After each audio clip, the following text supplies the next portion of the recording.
Ano ang dapat gawin kapag may identity theft o may gumagamit ng pangalan mo online? Naku, meron akong kilalang ginawa ito sa kanya. Ireklamo natin Talaga ba? talaga 'yan. Ireklamo natin, oo, Oo, ireklamo na oo, Attorney M ginamit yung pangalan niya at nakipag-date pa online 'no. Nakakaloka, 'di ba? grabe. Um, Hindi ko naman kaya, i-report natin oo. 'yan oo, covered ito ng ating, cyber laws, 'di ba?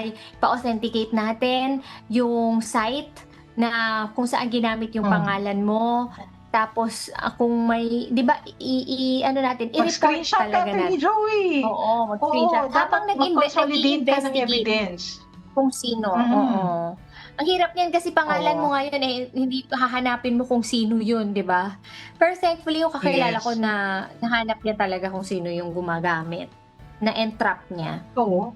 Mm. Oh, 'di ba? Mm, Puwede pala yun, Attorney mm, Chloe, ang galing, oo. mm, So, i-report, mm, i-consolidate po lahat ng ebidensya sa ano ba yan, sa NBI mm. Cybercrime, Attorney Joey? Cybercrime Unit. Yes, oo, oo, sa Oo, NBI Cybercrime yan. Unit yan kasi under pa rin ito ng, cyber offenses.